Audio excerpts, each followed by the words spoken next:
It's been quite a while since we covered something for the off-roading or overlanding community.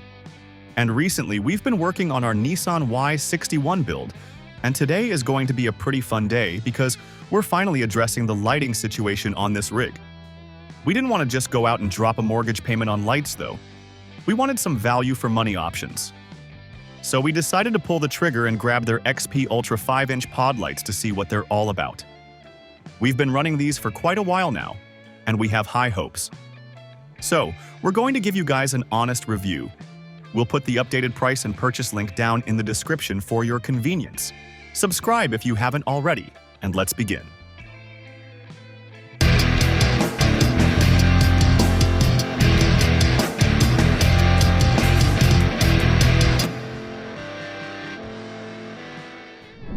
Everything we needed came right in the box. It's pretty much plug and play.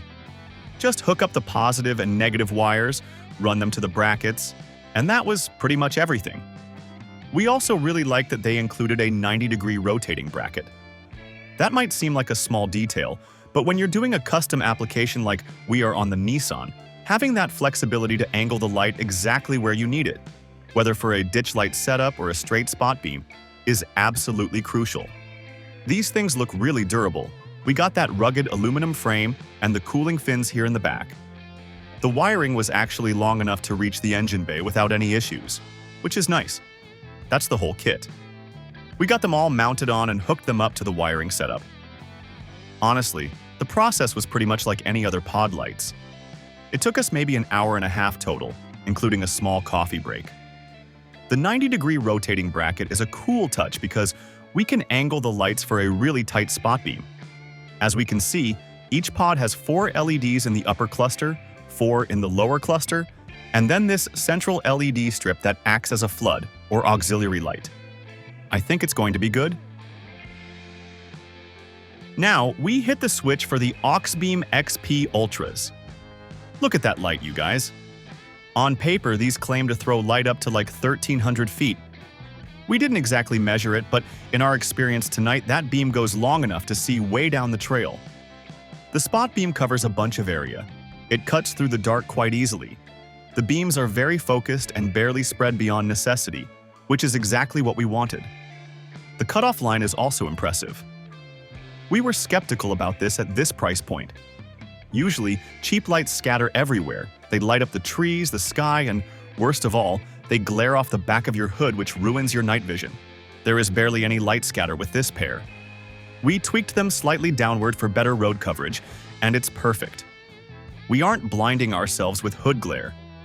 To be honest, we wouldn't be surprised if this performance was from one of the other expensive brands that cost $400 a pair.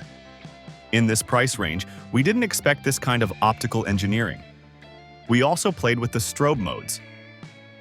There are 6 different lighting modes, including flash and strobe. We probably won't use those much unless we are parked on the side of the road helping someone out, or maybe leading a convoy, but it's a cool feature to have built in without needing an external flash controller. The controller also feels very easy to navigate and control. We just have 2 buttons, one to turn them on or off and one to skim through the modes. We actually really liked the simplicity here. We've been running the lights for about 45 minutes straight now while filming and driving. We hopped out to feel the housings. They are warm, which means the heat dissipation is working, but they aren't dangerously hot. They didn't get too noticeably hot or anything that concerns us. Also, for obvious reasons, lights like these need to be waterproof. These come with an IP68 rating. We drove through a couple of puddles and splashed some mud on them. No condensation inside the lens, no flickering.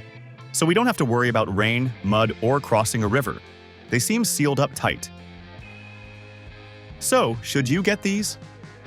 Well, they met our expectations pretty well. Actually, they exceeded them.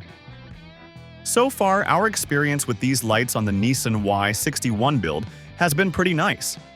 And, to be honest, for the price, we think these XP-Ultra Pod lights are an absolute steal. I mean, why spend money on lights unless you're racing in Baja or something professionally? If you are just doing regular overlanding, camping, or get caught on a dark back road at night, these things will cut the mustard. They have a solid LED formation, a bright and focused beam, minimal scattering, and good safety measures like thermal management and IP rating. We think those things are non-negotiable for overlanders who seek value for their money. We are super happy with them. If you're looking forward to getting yours, we'll drop the link in the description so you can check them out and see the current pricing. Got questions about the wiring or the mounting? Want to share your own lighting setup? Hit the comments down below. We try to answer as many as we can. Subscribe to the channel and press the bell icon if you're curious how they stack up long-term, because we are definitely going to put these through their paces on the next trip. Thanks for watching, you guys are the best, and we'll see you next time.